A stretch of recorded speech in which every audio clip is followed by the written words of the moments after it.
Amigos, bienvenidos a un capítulo más de su podcast ¿Por qué fútbol?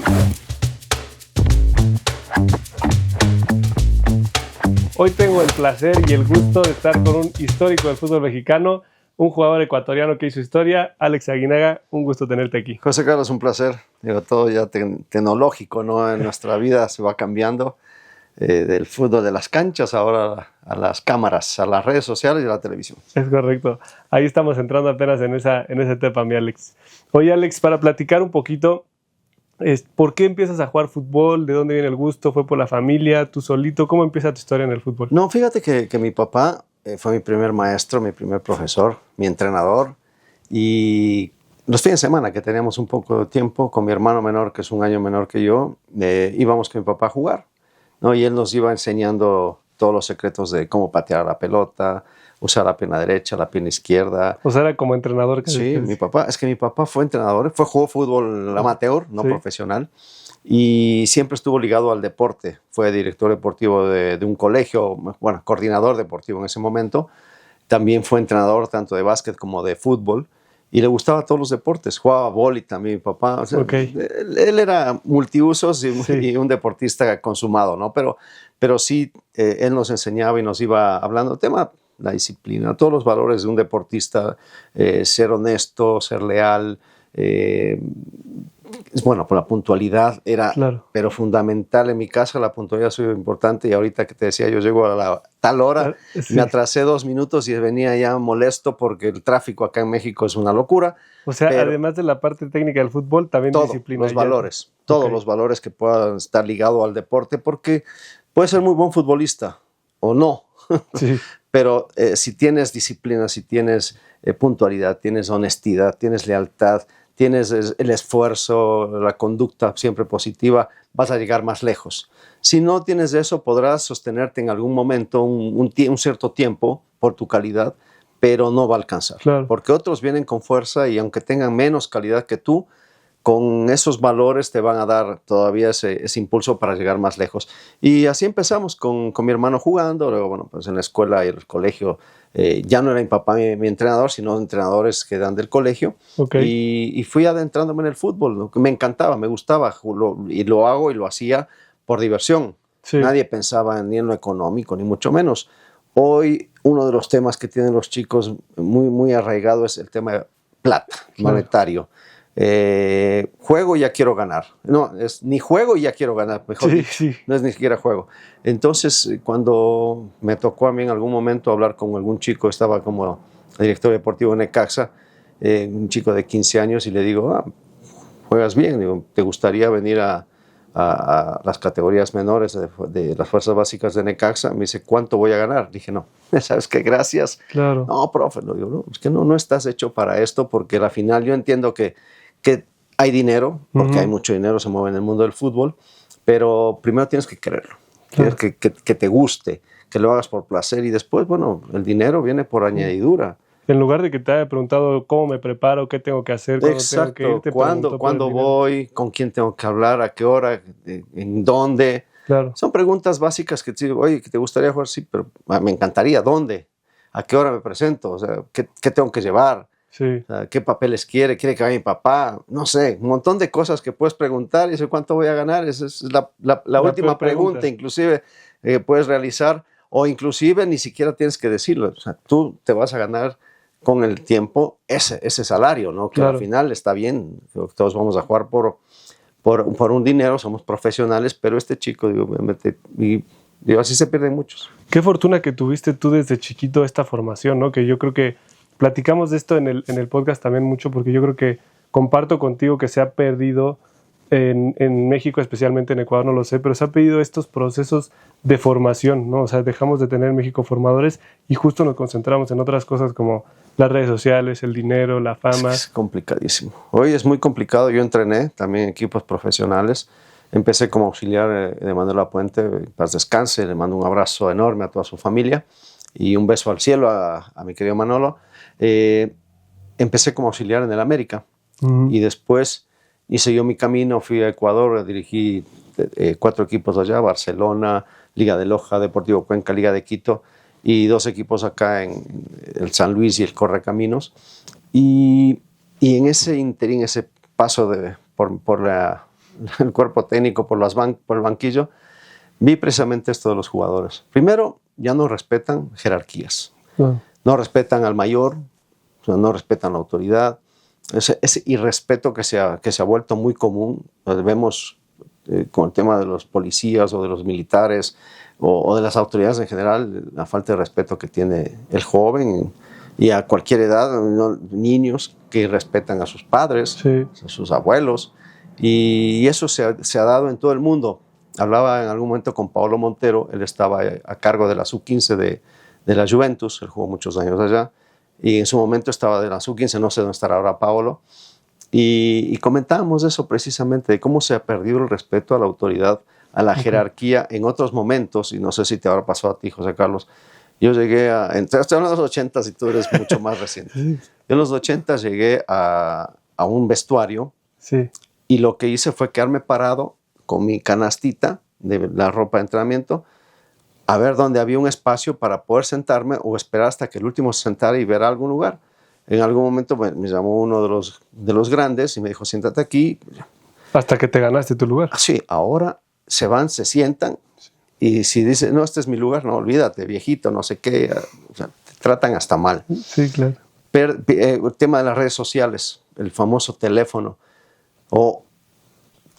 obviamente conozco tu época un poquito más, porque me tocó dirigir chicos, claro, como tú, que antes de entrar a un calentamiento, bueno, pues con los aretes, con los anillos, con las cadenas y todo, a la hora de calentar, se perfumaban, se peinaban bonito, o sea, digo, como si vas a jugar fútbol, sí, vas a jugar fútbol, no vas a una pasarela, dejen joyas, dejen relojes, o sea, ¿qué vas a calentar con todo eso? Y yo tuve muchos problemas con los jugadores por esa razón, sí, porque no están adaptados para el fútbol profesional en realidad, están más adaptados para una vida social mucho más abierta, porque el tema de las redes sociales les afecta, claro, quieren verse bien en todas las fotos, los filtros que se usan ahora, el salir peinado a la cancha. Bueno, yo me acuerdo que tenía compañeros que no se bañaban 2-3 días antes de ir a jugar porque querían apestar para que el defensa no se acercara. Digo, los días de y me tocó jugar así con compañeros y rivales y digo, no puede ser, báñate por lo menos. No, hasta que no terminó el partido se bañaban y salían perfumaditos. Pero antes del partido, no, la verdad que cuando hacíamos, la reunión técnica, yo prefería no estar al lado de ellos, claro, porque desde ahí no los aguantabas. Y eso era el fútbol antes. Que no está bien, puede ser que no esté bien. Pero lo que está ahora, claro, lo que está ahora, pasaste al otro extremo, ¿no? Donde hueles rico, o sea, te marcan y te hacen... te huelen ahí. Sí.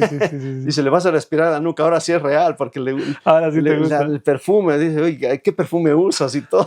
O sea, oye, ha cambiado mucho. Oye, ¿tú crees que sea todos estos distractores un problema solo en México? ¿O crees que sea en todo? Es mundial. Es mundial, no es únicamente de México. Te digo, bueno, en Sudamérica me tocó dirigir en Ecuador, lo que hablaba en Italia, lo del caso de Paolo, sí.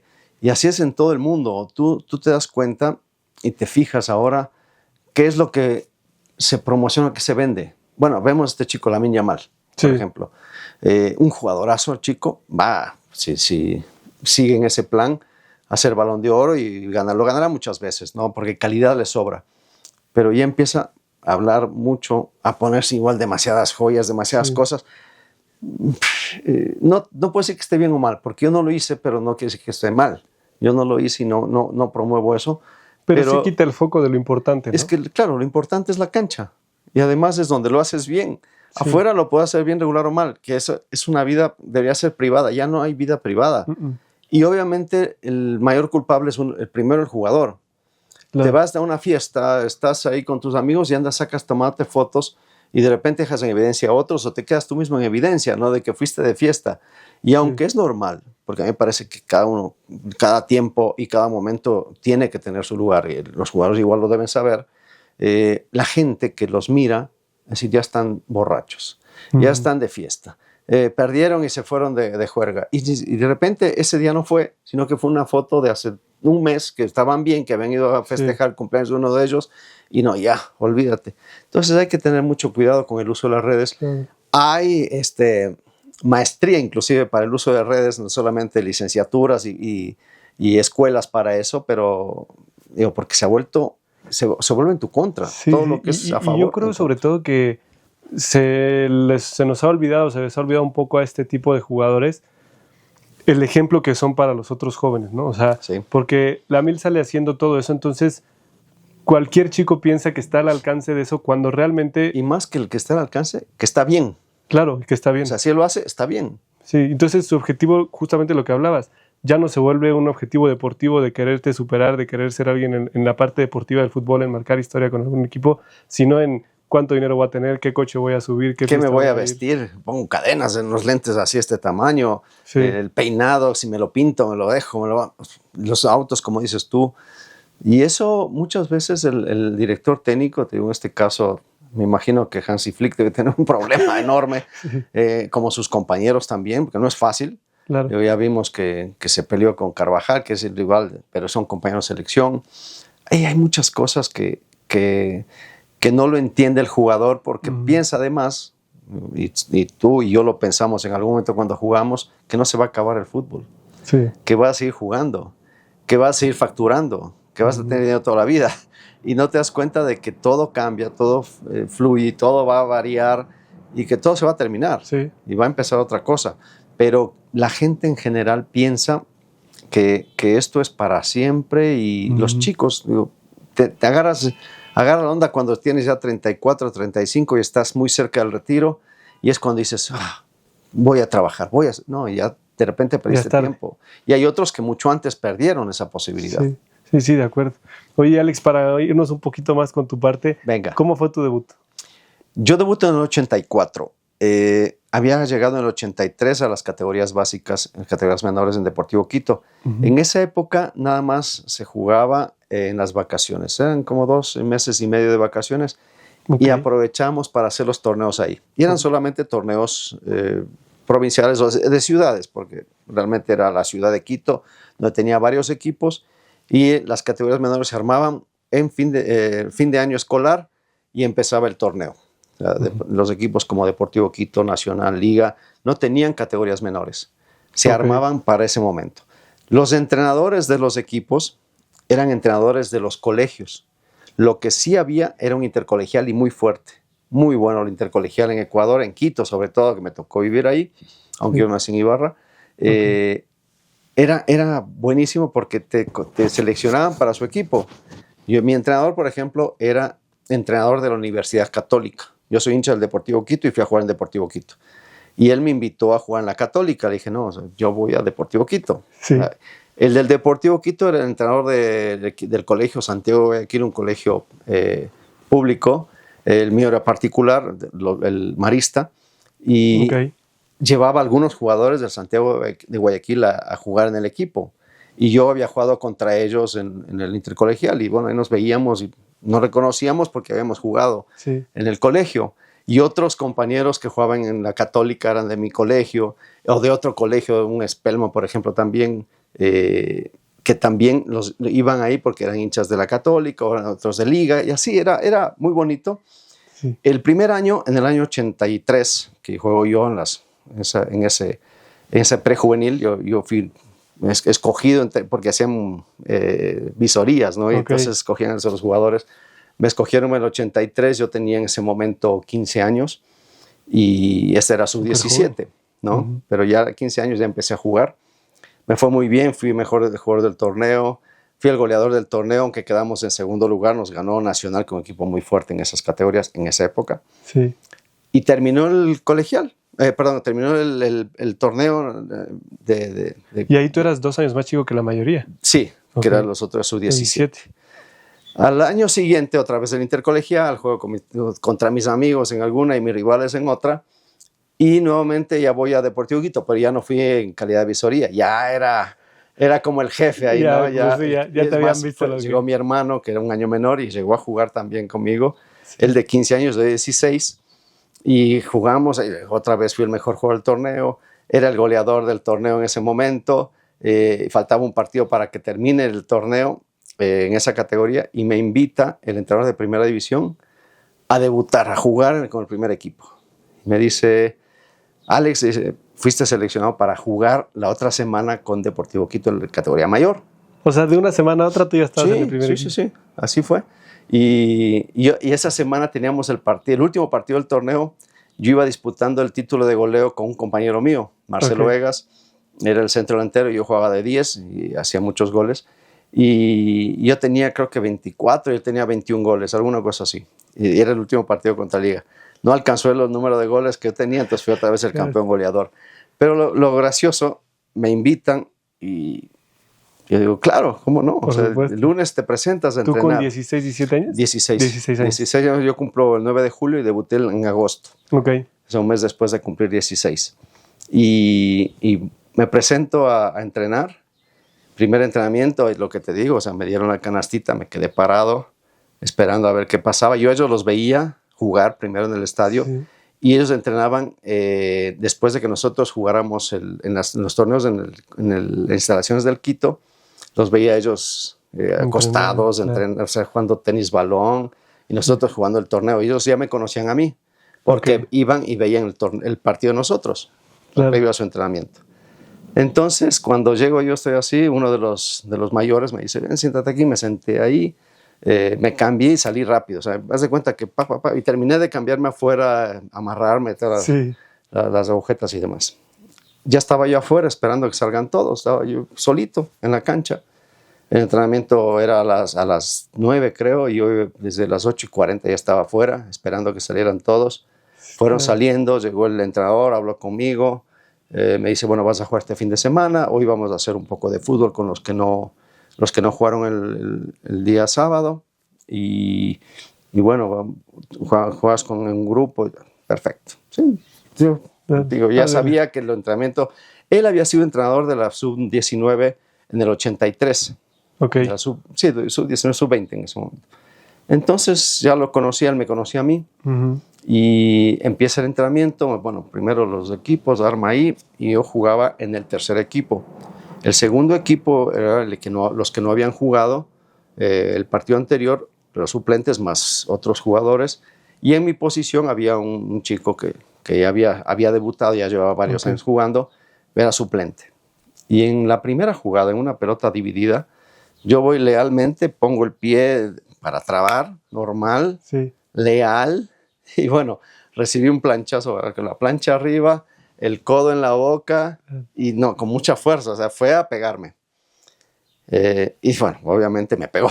Sí, pues sí. La canillera, mis labios, todo. Y además que en la cancha, como usábamos tanto el equipo de primera como los juveniles, era tierra prácticamente, era tierra. Caí, todo, bueno, entre lágrimas, moco, sangre, baba, todo, estaba toda una mezcolanza a mi cara. Vino el doctor a verme, me levanté enseguida como si no me hubiera dolido, o sea, sí con lágrimas obviamente porque me dolió, y esa fue mi bienvenida a la primera división. Esa era la bienvenida. Sí, claro. Seguí jugando, no pasó nada. Fin de semana llegué al partido porque no concentrábamos, en esa época no se estilaba ir a ningún hotel a concentrar. Llegamos al estadio, igualmente pues, me dieron un uniforme, feliz de la vida, aunque ya me habían dado el uniforme en el 83 y había que devolverlo. Aquí me dan el uniforme con mi número, el 42 en ese momento, para prejuveniles, porque juveniles eran los 30 y ya prejuveniles los 40. Ahora creo que son los 100 70, o 200, alguna 120. Cosa así, ¿no?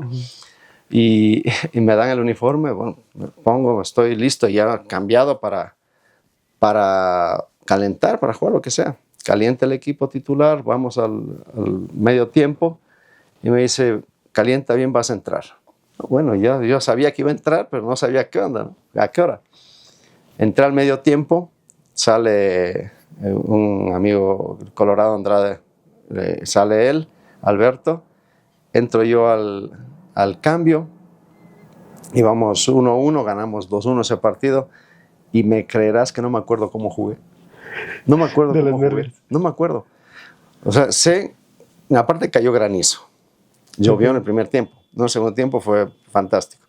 Cayó el primer tiempo granizo, llovió, estaba frío. Jugamos contra Técnico Universitario, un equipo a unas 2 horas de Quito, de Ambato. Y ganamos 2-1. Perfecto, ¿no? Y me dice el técnico, me dice la otra semana, bajas a entrenar con nosotros, ya te quedas con nosotros. No, yo feliz de la vida, pues todavía estaba de vacaciones. Ojo, yo estudiaba. Sí. Y el entrenamiento era en las mañanas. O sea, las vacaciones una cosa y la escuela otra. Claro. Entonces, la primera semana no tenía problema porque todavía estábamos de vacaciones y fui a entrenar, todo bien, y me llega la convocatoria a la selección juvenil.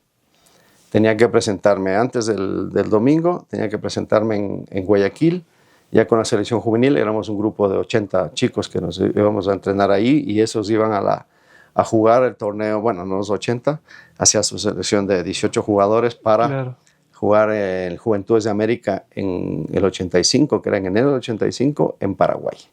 Ya me quedé 3 meses ahí porque hacían ¿Y con la escuela cortes. ¿Qué pasó? Me inscribí nada más, estaba inscrito y me dieron mis libros y ya no pude, o sea, viajé a Guayaquil. Claro. Cuando terminé, en esa época no había la prepa abierta, ni mucho menos. Sí, ¿no? Cuando terminé, yo estaba en ese momento cursando 5º curso, que era el segundo de preparatoria. Okay. Ya terminaba, o sea, prácticamente en 2 años terminaba. Y bueno, yo me autoeducaba, leía los libros, hacía los ejercicios, cualquier cosa les llamaba a mis compañeros para que me explicaran algo que de repente no entendía de los libros. Claro. No había nada más que los libros. Sí.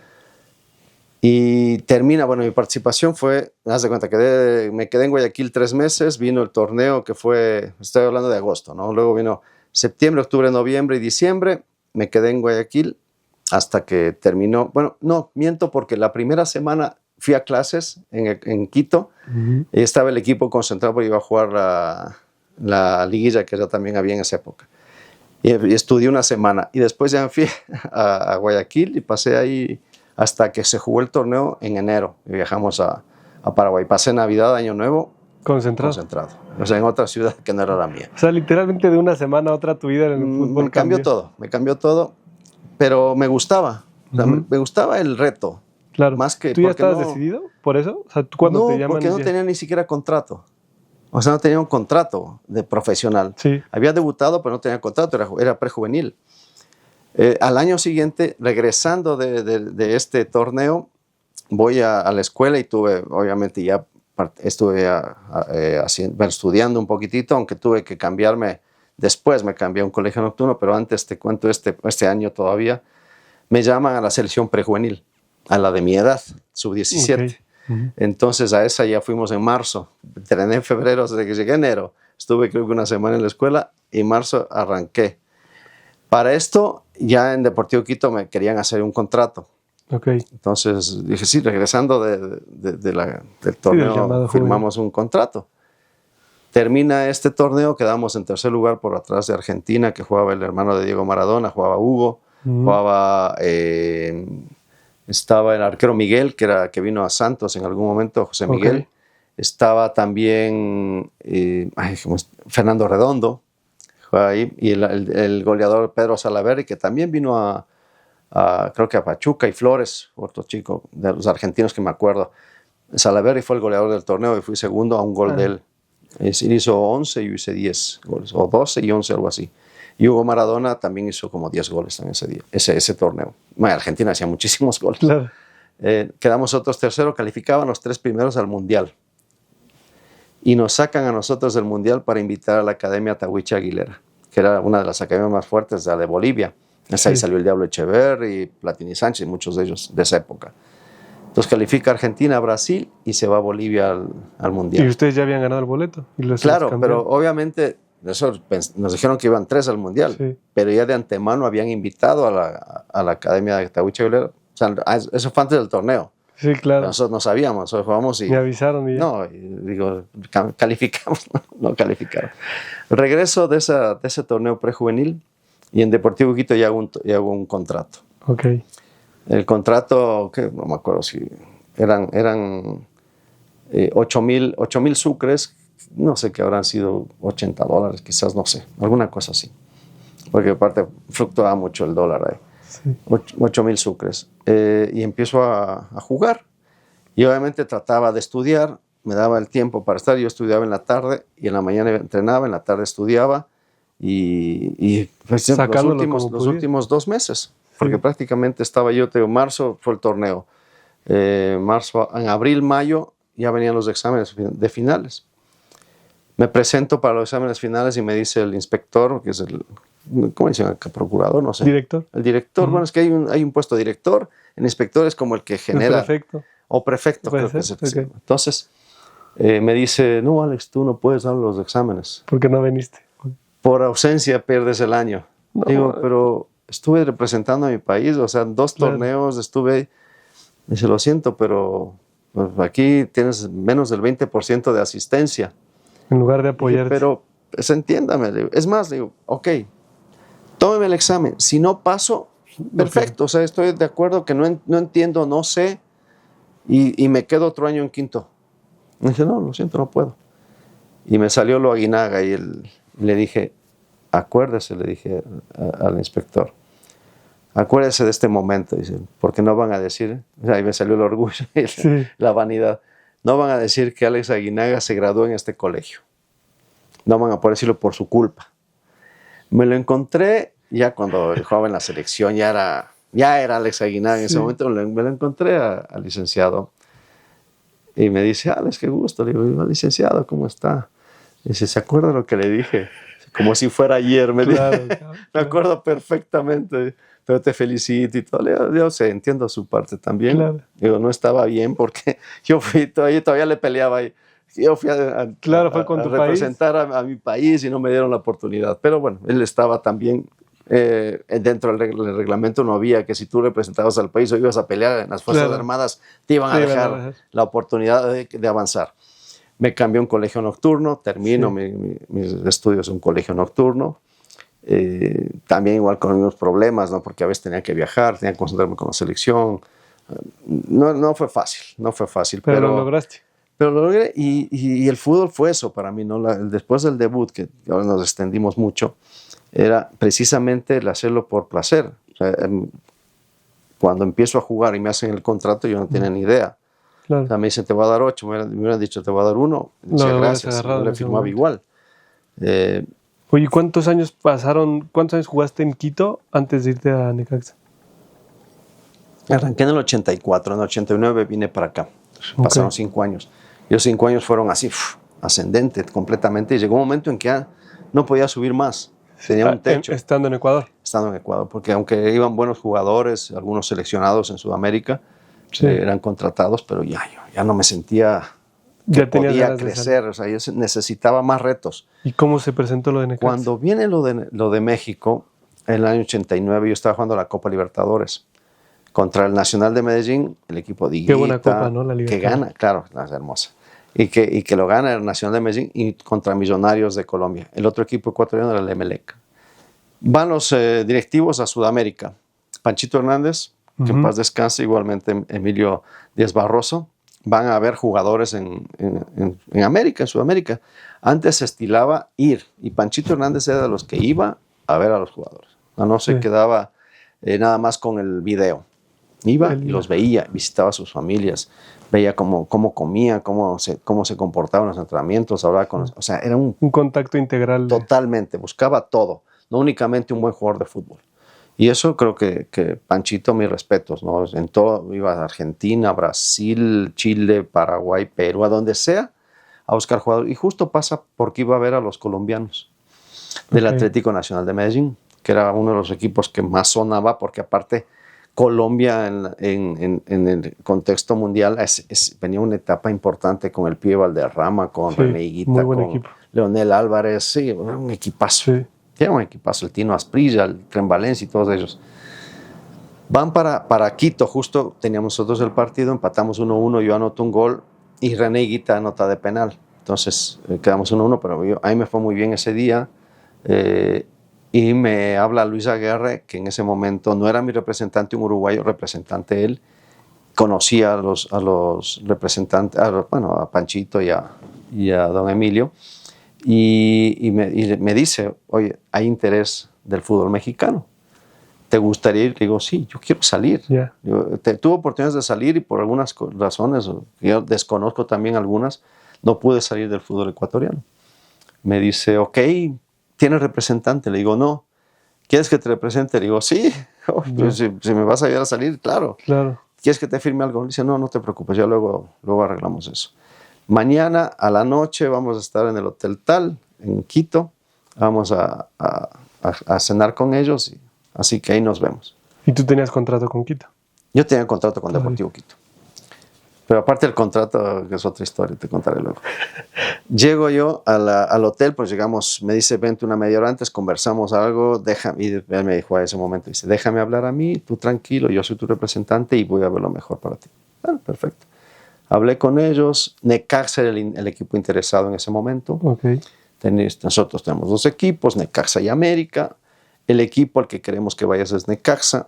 Pero bueno, yo no sabía de qué me estaban hablando. Estaban hablando en francés, creo. El fútbol mexicano no lo seguía. Claro. Lo que sabía de ahí era el Chavo del Ocho y las novelas. Era lo que y las películas, ¿no? De Cantinflas o de Tintán o todos ellos. Sí. Entonces me dice Luis, dice, ¿qué te parece lo que te están ofreciendo? Le digo, mira, ¿tú cómo lo ves? No, sí, está bien. Perfecto, está bien. Era un contrato creo que iban a pagar $25,000 al año. Okay. Por el contrato, y ellos le pagaban al equipo de Ecuador $280,000.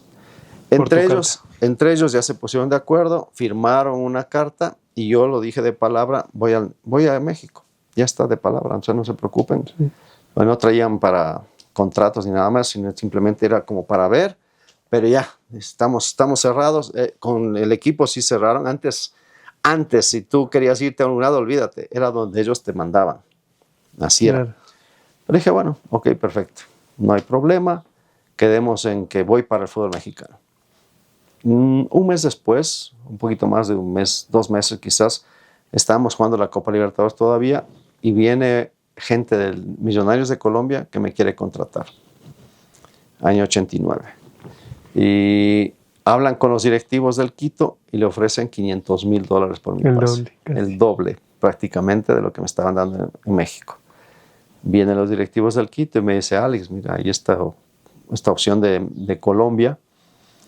Me parece muy buena, porque te van a pagar más todavía, vas a ganar más, estás a 1 hora de Quito, te agarras un avión un fin de semana, vienes, estás aquí 2 días, te regresas a entrenar. O sea, me estaban seduciendo, ¿no? Como para que dijera, sí, claro, firmo por Millonarios. Dije, no, yo di mi palabra que me iba a México. Que me iba a México. Y ahí venimos otra vez al tema de los valores, lo que me inculcó mi papá, claro, mi mamá.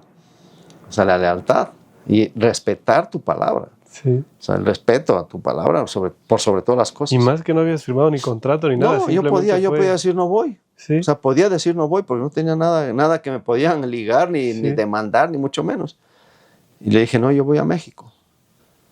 Entonces, en México, obviamente, se enteraron todo esto y me decían, no, ven, acá vas a venir y vas a tener todo.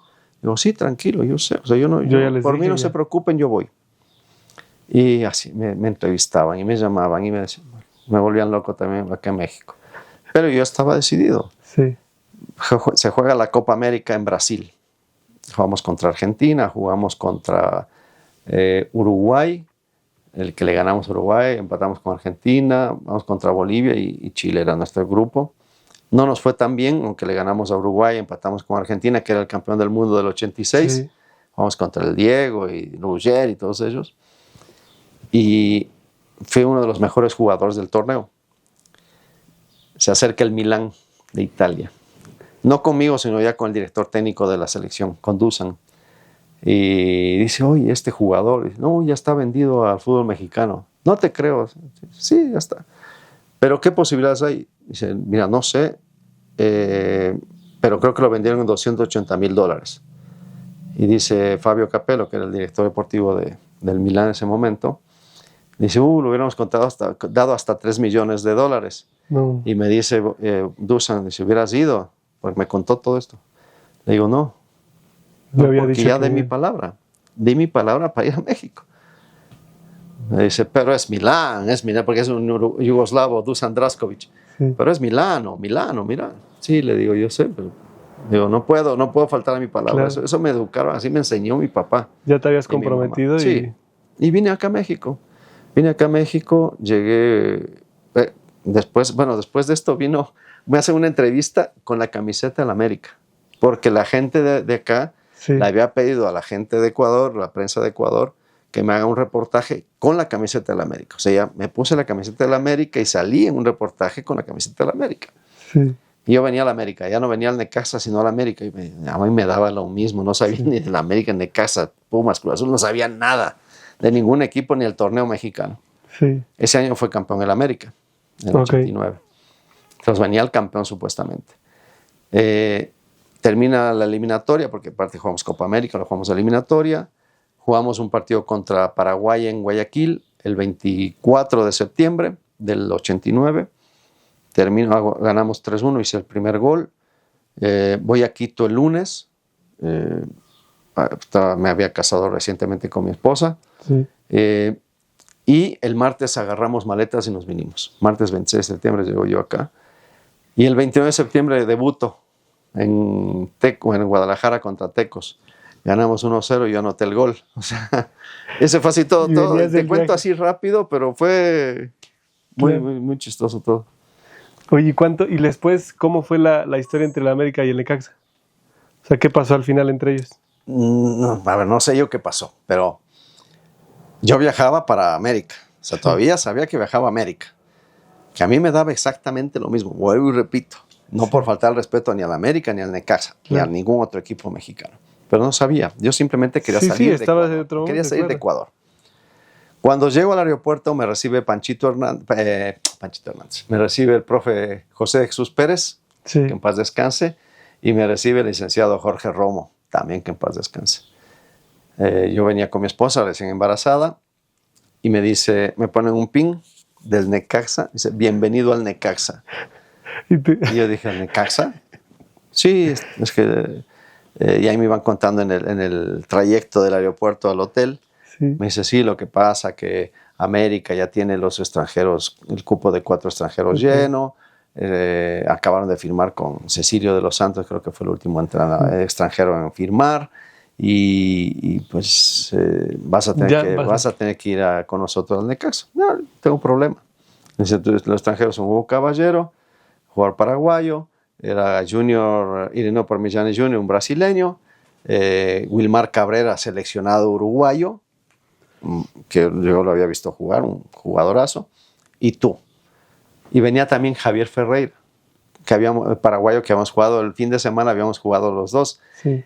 Y yo vine antes. Entonces me registran a mí y él vino como 2 semanas después y tuvo que esperar hasta la siguiente fase para registrarse. Porque ya tenían todos los 4 extranjeros. Luego tenían que sacar uno, es otra historia. Pero ya, así llego yo al Necaxa y hay mucha gente que dice, ¿por qué no fui nunca a la América? Que esa es la otra parte. Sí. Le digo, porque ellos no quisieron. Me echan a mí la culpa porque dicen, no quisiste nunca. En cierto modo yo quería quedarme en Necaxa, pero la decisión no estaba en mí. Como te dije, en esa época, a donde querías moverte no podías. Tenías que tener el aval o te congelaban. Claro. No juegas. Te tienen ahí en la banca y te pago si quieres y si no te pago. ¿Y a quién le reclamas? ¿A la FIFA? Ni a nadie. Entonces, nunca fueron por mí, la gente de la América. La única vez que sí se hablaba de que querían que fuera para allá, Ernesto Zedillo dijo, no se mueve Alex Aguinaga del Necaxa, se queda en Necaxa. ¿Ernesto Zedillo, el presidente? El presidente, sí.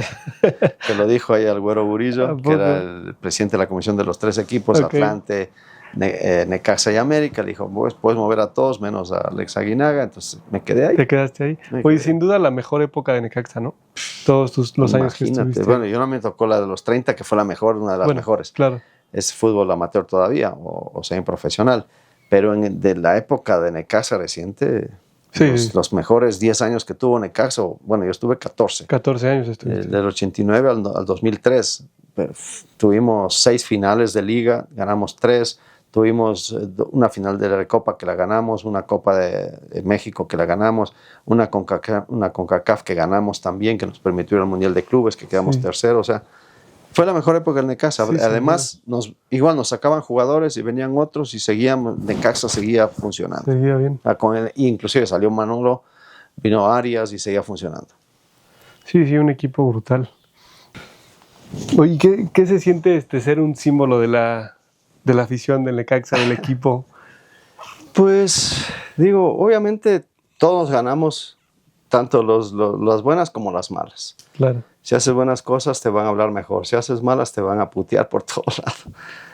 A mí me tocó una época buena de Necaxa, con muy buenos jugadores. Estoy identificado con el equipo, lo quiero mucho.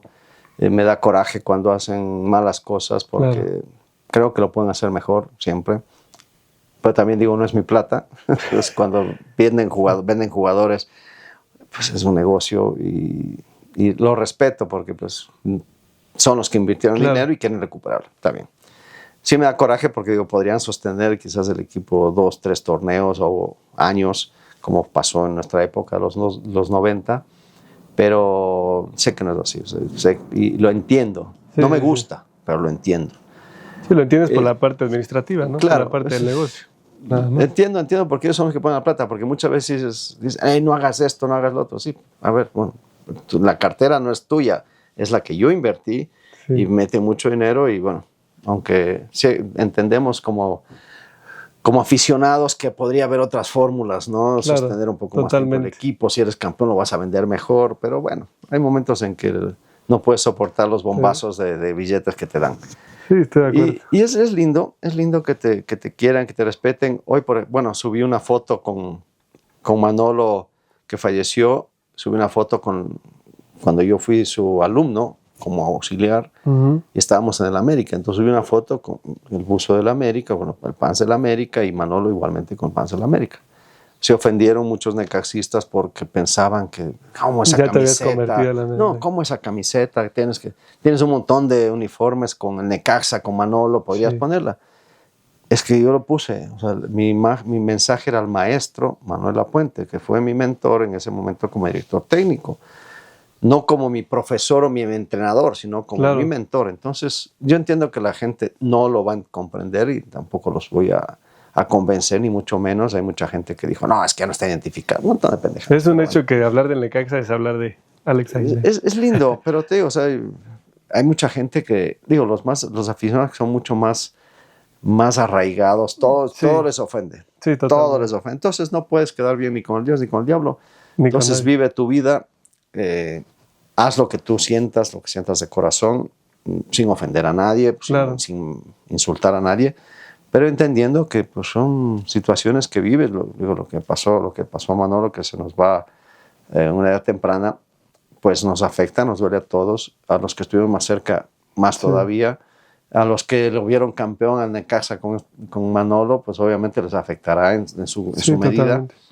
Pero digo, es bonito que te recuerden, es bonito que te pidan un autógrafo, es bonito que te hagan la camiseta de Necaxa y te la firmes, mucho gusto, claro.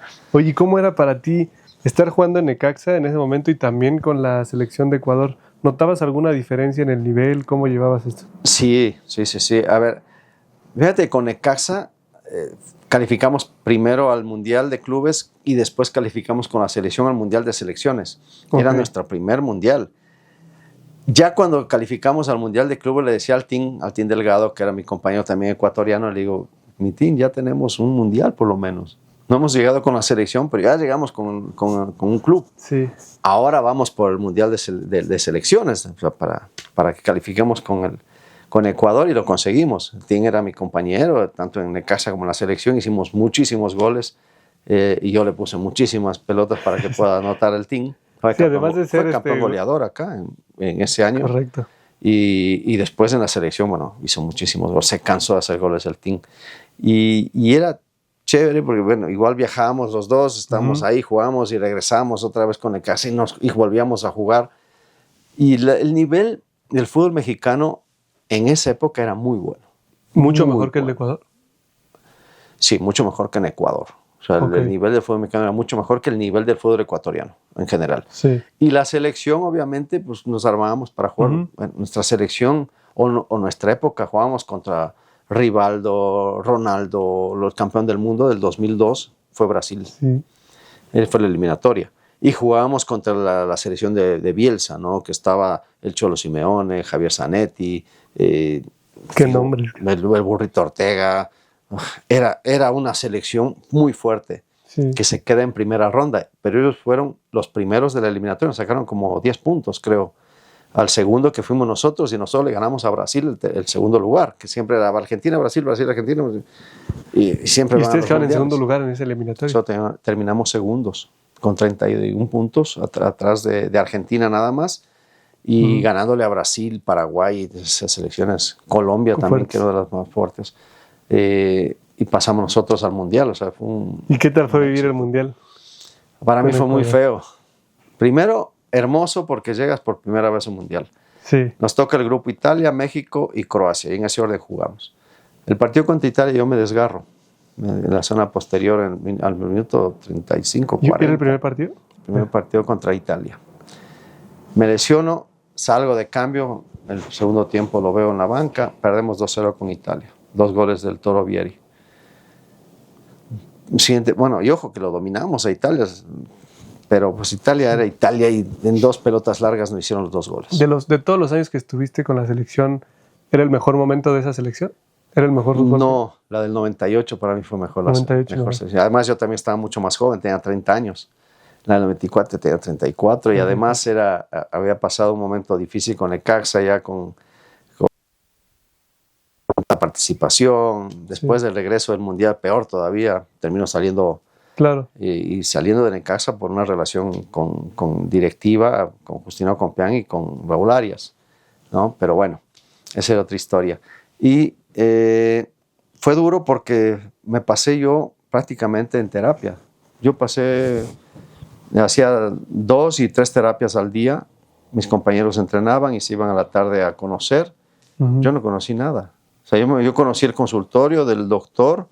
Aparte era un doctor, no sé el nombre, el doctor japonés. Me acompañaba el doctor Brito siempre que era de la selección. Teníamos 2 médicos, uno iba conmigo y el otro estaba para atender a los demás. Me la pasé los 6 días así y tenemos el siguiente partido contra México. Hasta ahora mucha gente en Ecuador cree que yo no quise jugar contra México. Hasta ahora. Y es gracioso porque yo pasaba y era horrible porque me daba masajes, tuve hidroterapia, electroacupuntura. Sí. Claro. Los toquecitos los toques que te dan aquí para poder levantar, estiramientos con dolores. Todo para poder recuperarte para poder jugar. Jugué 30 minutos contra México. Íbamos perdiendo 2-1 cuando entré y perdemos 2 goles, que puse yo 2 pases de gol y no la pudimos concretar. Perdemos contra México 2-1 y después contra Croacia.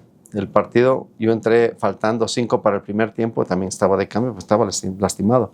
Sí. Entré faltando 5 minutos para que termine el primer tiempo y el segundo tiempo anotamos el gol a Croacia y le ganamos 1-0. Yo todavía con una pierna, porque la otra... Es que molesto jugar así, ¿no? Tenía una molestia atrás en el posterior. O sea, me tenía un moretón terrible. Estaba desgarrado. O sea, la sufriste. Yo no sé cómo jugué. O sea, la verdad todavía no sé cómo, porque cuando yo levanto la pierna en el partido contra Italia, levanto la pierna para sujetar una pelota y ahí sentí el tiro en la zona posterior. Sí. Y los últimos 5 minutos prácticamente caminé en la cancha. O sea, sufriste Italia. Todo el Mundial. Horrible.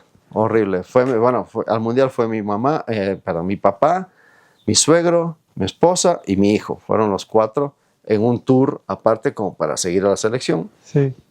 No los vi sino hasta el final, ya cuando terminó mi último partido. Me despedía prácticamente de la selección. Pensaba que había sido mi partido número 100. Llegar a 100 partidos con selección era muy complicado, y más todavía en un país como Ecuador, donde se jugaba 4 o 5 veces al año. Sí. Estuve casi 20 años con la selección también. Y pensé que había sido mi partido 100. Claro, yo pensé que era mi partido 100, entonces me despedí. Todo. Me dicen, no, es su partido 99. Digo, vamos a hacer un partido 100. Lo hice contra Costa Rica en Quito. Sí. Fue el partido 100 ya con la selección. Y todavía jugué 9 partidos más. Así 109 fue la siguiente eliminatoria. Yo jugué 5 eliminatorias. Eres el segundo jugador, ¿no? ¿Con más partidos? No, soy creo que el tercero. ¿El tercero ya? A ver, está Iván Hurtado, creo que está Walter Ayoví, creo que está Edson Méndez y yo. Ayoví. Yo fui el primero en llegar a 100. ¿Ah, sí? Sí, okay. Eso sí. Pero te digo, ya después era, después del partido 100, jugué la eliminatoria del 89 para el 90, la del 93 para el 94, 97 para el 98, la del 2001 para el 2002 y la del 2006 todavía jugué la eliminatoria. Me retiro en el 2004 de la selección y el 2005 me retiro del fútbol. Claro. Y ahí fue cuando regresaste del Mundial, fue cuando sales del Necaxa, ¿no? Sí. Del 2004. Sí.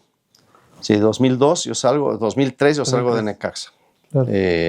Esos 6 meses después de lo del Mundial, juego con Necaxa, pero prácticamente el año completo, después del 2002, que habíamos jugado la final contra América, que yo estuve en Japón, que no me dieron permiso para ir, regresar y jugar. Regreso a México y de repente ese año jugaba 10 minutos, 15 minutos, o sea, entraba al cambio, era la última opción de Arias, de Raúl, y decido salir del equipo. Decido salir del equipo porque era una falta de respeto que yo sentía eso y me iba a cambiar el equipo a Aguascalientes.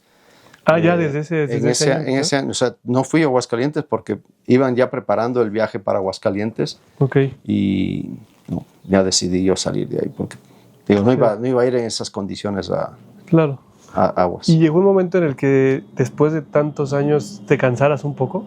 No. Nunca te cansaste del fútbol. Yo vivía aquí en la Colonia del Valle. Sí. Aquí es tu casa, ¿no? Estamos aquí, pero si no sabían, aquí estamos. Sí. La Colonia del Valle. Y yo me iba a entrenar hasta Cuautitlán Izcalli. ¿Sí lo ubicas? ¿Dónde es Cuautitlán Izcalli? Por supuesto. Bueno, yo hacía 2 horas y media. Pasaba a dejar a mis hijos aquí muy cerca, sobre Gabriel Mancera. Me dejaba en el colegio y me iba. Los dejaba a las 7 y me iba a entrenar. Llegaba yo a las 9:10 y entrenábamos a las 10 de la mañana. Era 14 años así. Entonces, ¿nunca te cansó? No. ¿Lo disfrutaste mucho todo el tiempo? Sí, siempre disfruté y disfrutaba las concentraciones. Hay mucha gente que no le gusta. No, las concentraciones, lo odiamos. Para yo era feliz. Tiempo para ti, para estar concentrado en el partido. Y conversaba con los amigos, estábamos riéndonos, hacíamos una familia. Sí, entonces, esa es la parte que el jugador no entiende, que se te acaba. Se te acaba en cualquier momento. Oye, eso te quería preguntar también, después de tantos años de carrera, de selección, de los jugadores con los que estuviste aquí en México, tantos trofeos, ¿con qué te quedas de toda tu carrera? Con los amigos, con las relaciones, con las amistades, con los buenos momentos, con esos momentos en los cuales disfrutaste estar en una cancha de fútbol, en un entrenamiento. Siempre odié las lesiones, que tuve pocas, gracias a Dios. Te comenté ahorita la que viví en el Mundial. Tenía problemas, de repente una rodilla, una distensión, tobillos, yo era tobillos de cristal, o sea, me tronaba los tobillos a cada rato. ¿Te pegaban mucho también? Sí. Me pegaba mucho, pero a veces me tronaba yo solo, ya estaban muy débiles. Pero usaba vendas y hasta para entrenamientos, o sea, me vendaba bien, inclusive compré yo mis propias vendas para tener esas, las de la tela y todo eso. Claro. Porque yo sabía que tenía que vendarme. Yo aprendí a vendarme con los doctores que me atendían y me hacían mis anclajes y todo para no lastimarme ni en entrenamiento. Y hacíamos físico, que mucha gente usa nada para entrenar. Yo me ponía vendaje hasta para el trabajo. Los tenías muy delicados. Sí. Pero me tronaban.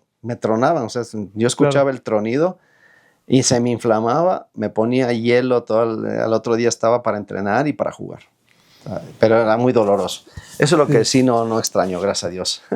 Es lo único que no extraño. No, lo demás sí, las ocurrencias, las risas, es que es divertidísimo. El fútbol es divertido, bueno. Que es durísimo, sí, porque la gente cree que vas a jugar y todo es divertido. No, es duro porque tienes que trabajar, físicamente tienes que estar bien. Una disciplina, ¿no? Y tienes que competir contra todos. Oye, pasándonos un poquito al tema de la selección mexicana, ¿cómo la ves ahora? Hoy, me tocó a mí la de los 90s, donde los mexicanos tenían otro nivel. Hoy hay pocos jugadores de un alto nivel que puedan estar representando al fútbol mexicano. Y siempre hago un ejercicio que creo que a la gente que va a seguir tu podcast le va a servir. ¿Qué jugadores de esta selección podrían jugar en la selección del 94, la del 98, la del 2002? ¿Qué jugadores podrían estar en lugar de Jorge Campos, en lugar del Beto Aspe, en lugar de Claudio Suárez, de Luis García o de Ricardo Peláez o de Jared Borghetti? ¿Qué jugadores que los que están ahora podrían estar en esa selección? Hoy, inclusive, nunca lo había pensado quieren nacionalizar a Fidalgo Y bueno, a mí en lo personal, digo, no tengo nada contra el chico, es un buen jugador, pero ¿qué diferencia puede hacer? O sea, en realidad, hablando de Fidalgo, quizás si dices Guiñac, digo, ok, un tipo que te hace goles, no ahora, pero si era en su momento, es decir, vale la pena porque es un jugador diferente, como en su momento fue Guillermo Franco y fue mismo Ciña. Sí. O sea, puedes decir de ellos, ¿no? que tenían quizás esa oportunidad. Pero si los comparas con los de los 90, los 2000, que a veces es feo la comparación, pero me preguntaste directamente qué jugadores podrían estar. Y el ejercicio es muy fácil. Comparen esta selección con la de esas selecciones. Y obviamente vas a encontrar que quizás uno podría estar compitiendo, uno o dos, compitiendo, no como titulares inclusive. Sí. Pero estaba, bueno, Rafa Márquez. Compara, ¿qué jugador en la selección tienes a Rafa Márquez? Están ahorita... Tanto, tuviste a los dos de compañeros, creo que a César Montes y a Johan Vázquez, los tuviste, no sé si a los dos de compañeros, y no te tocó tampoco ver a Claudio Suárez, te tocó ver a Rafa Márquez, y ves las diferencias de categoría de jugadores, y no es que sean malos, sino que los otros eran muy buenos. Claro. O sea, Hugo Sánchez, por ejemplo, también, que aunque fue ya en los últimos 90, yo la agarré ya de bajada porque los 80 fue los de Hugo. Pero, ¿quién? ¿Y tú crees que sí sea un tema de capacidad? No, yo creo que es un trabajo de competitividad. Competitividad. Tienes que ser más competitivo. O sea, esta selección no ha tenido competencia, primero porque está calificada, y segundo porque cambió el método de competencia acá, ya no hay ascenso-descenso. Tú mentalmente, y a ti te tocó todavía el no descenso. Sí, me tocó. ¿Qué piensas tú? No tienes un riesgo de descenso. No. Entonces te preocupas mucho por ti, por estar bien, no estar tan mal, para que el siguiente año te firme un nuevo contrato y ya. Sí. Cuando tienes el de ascenso-descenso, te preocupas. Le echas más ganas, porque si estás en los últimos lugares, te puedes ir al descenso y te puedes ir al limbo, ni siquiera al infierno, al limbo, ahí te quedas ahí flotando. Totalmente. Entonces, o al purgatorio, para que la gente lo entienda. Entonces, no existe ese nivel de competencia. Había 9 extranjeros en cancha. Sí. Ahí te tocó esa parte. 9 extranjeros en cancha con 2 mexicanos. ¿Qué competencia tiene el mexicano? Ninguna. Porque aparte, aunque compitan, no lo van a poner. Prefieren poner a los 9 extranjeros, como en muchos equipos, inclusive hasta 20 extranjeros tenían en la nómina, y jugaban los 9. Y si salía uno, bueno, lo vendían a otro equipo mexicano que salía mucho mejor y recuperaban la inversión de todos los extranjeros. Sí. Entonces ya pierdes oportunidades y espacios. 3, la competencia a nivel de equipos en la Copa Libertadores, que decías tú que es una belleza. A mí eso me pasó. La Copa Sudamericana. Me pareció increíble que la quitaran. Eso es un tema mucho de CONCACAF, pero podían haberlo peleado. O sea, sí lo podían haber peleado. No les conviene pelear porque obviamente estar bien con la zona, está bien, perfecto. Pero ¿de qué hubiera servido tener esa competencia si tenías 9 extranjeros en cancha? De nada. También, tienes razón. De nada. O sea, no ibas a tener ninguna competitividad. El mexicano, el jugador mexicano. Llevamos 3. La cuarta, a nivel de selecciones, obviamente, pues ya no tienes la Copa América. Participas porque te invitan, no, la hacen en Estados Unidos, la invitamos a México porque pues, es una garantía de entradas, sí, claro. De boletos. ¿Por qué? Pues la gente va a ir a ver. Básicamente por eso, ya no vas a competir allá a Sudamérica, pierdes a nivel de competencia. Y quinto, que no había jugadores mexicanos. O sea, no solamente por los 2, que nada más eran 2, sino porque quitaste también la regla del 20-11, que a mí me gustaría que sea 18-11. O sea, bájale 2 años, que de 19 años en Sudamérica, si no debutaste a los 19 años, ya estás tarde. Dedícate a otra cosa, dedícate a otra cosa. Tienes que ser muy bueno que juegues más adelante porque te vieron y dices, ok, vamos, seguimos con esto. Ya 19 años no estás. Sí. Los mismos papás te dicen, ¿sabes qué, mijo? Dedícate a estudiar y a otra cosa. Entonces, te dije 5 puntos, que es lo que yo creo que le falta, o le faltó, o le ha pasado al fútbol mexicano para que esté en este momento así. No es capacidad, porque el jugador mexicano es muy capaz. Sí, es lo que yo creo. No es calidad, porque tiene mucha calidad, y vemos cómo hay jugadores de calidad, pero no tienen un nivel de competencia alto. Juegas contra otros equipos y sí, lo puedes pelear, pero a la larga te pasan por arriba porque los otros compiten. O sea, y el nivel de competencia es mucho mayor. Sí, en México también ya está empezando a pasar todavía un poco más que antes, que hay 3, 4, 5 equipos que están separados de los otros equipos, ¿no? Son los que invierten. Los 5 equipos, estamos hablando. América, y no lo podemos dejar de nombrar, aunque ande bien, mal, regular. Ese equipo le invierte. Tigres, Monterrey, Toluca. Cruz Azul y Toluca. Sí. Nunca más. El Pachuca cambió porque obviamente está dándole a sus categorías menores. Perfecto. León quedó campeón, entonces ya bajaron todo el ingreso. Y para abajo, los Juárez, que quiere, pero no tiene con qué tampoco, pero son los 5. Sí. Y es más, Chivas, digo, obviamente Chivas está en un proceso de renovación. Tú, Pumas, que obviamente no sabemos qué pasa con ellos. Con Lilini apostaron a los chavos, sí, iban muy bien, de repente cambiaron otra vez, dieron un giro de timón. ¿Qué onda? O sea, sí, no les gustó que jugaran tantos chavos que bueno, llegaron hasta la final. A la final llegaron. ¿Qué pasó ahí? O sea, nadie sabe. Pero es por eso, ¿no? Porque ya la gente no le interesa mucho y no le invierte. Claro. ¿Y tú crees que también por esa parte, a lo mejor a falta de inversión para las fuerzas básicas y todo este tipo de cosas, se ha perdido también que se hablan jóvenes futbolistas? No. La gente le invierte en las fuerzas básicas. No como antes, porque ya no vendes jugadores jóvenes, porque no tienen espacio. Yo creo que es mucho el proceso entre lo juvenil y el mayor.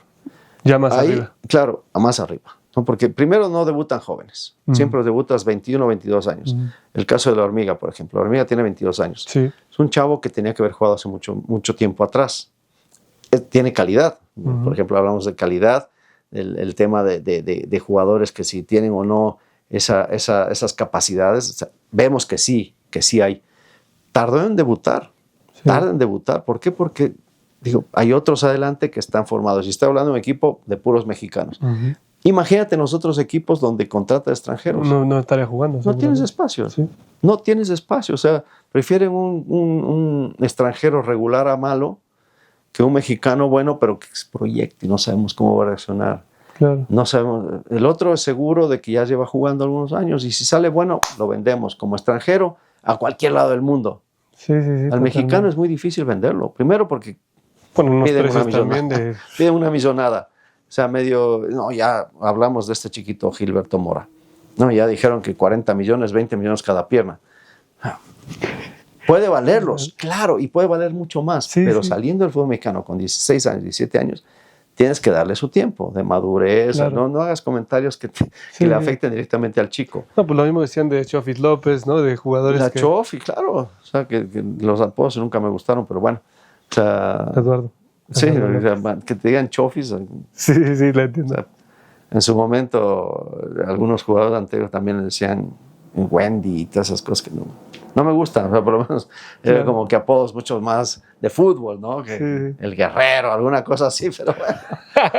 Sí, la Chofis está muy estoy de acuerdo. Oye, pues muchas gracias, Alex. Último, ¿tu pronóstico para la selección? ¿Para el Mundial? Sí.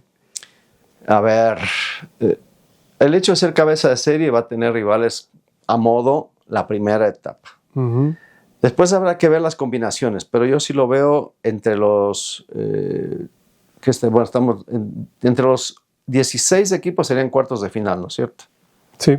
Yo lo veo ahí, en cuartos de final lo veo. Más los 16 adelante... equipos son octavos, ¿no? Octavos de final. Octavos de final. Sí. Yo lo veo ahí peleándolo. O sea, otra vez el quinto partido. Entre los 8, bueno, es que sí va a haber quinto partido porque van a ser muchas. Sí, cierto. Sí, claro. Entonces sí va a ser el quinto partido, pero ya después viene octavos de final y estamos hablando que son 16 equipos. Ahí lo veo a México. Ahí lo ves. Habría que ver las combinaciones. De repente toca un equipo que le puedes ganar. Ya en el Mundial va a ser difícil, pero llegar entre los 8 mejores ya lo veo más complicado. Sí. Porque estamos hablando de los 8 mejores. Un Portugal que está muy bien, Alemania que viene resurgiendo, España Inglaterra, también. España, Francia, ahí van 5, y se meterán, bueno, equipos como, no sé, Italia, si es que llega al Mundial, y hay otros equipos que están peleándolo. O sea, los de Sudamérica, que no nombré ninguno todavía, Argentina, Brasil no me gusta tanto, pero ahí se puede meter. Colombia tiene una gran selección, entonces es muy difícil que esté entre los 8. Entre los 16 equipos lo veo, pero bueno, son octavos de final. Por la misma selección, ojo, ni siquiera por el nivel de los otros equipos, pues, el nivel de la selección sí es preocupante, porque pues, no tiene todavía dónde escoger, no tiene tanta. Está difícil escoger. Está difícil. Es muy difícil por lo antes después. Si tú fueras entrenador de la selección mexicana, ¿cuál sería tu alineación? Está complicado. Ese trabajo se lo dejamos a al Vasco, que le están pagando para que piense. Sí, estoy de acuerdo. Está bien, Alex, pues muchísimas gracias. Gracias por tu tiempo, por compartirnos tu experiencia y por todo. Con gusto, muchas gracias. Saludos, muchas gracias.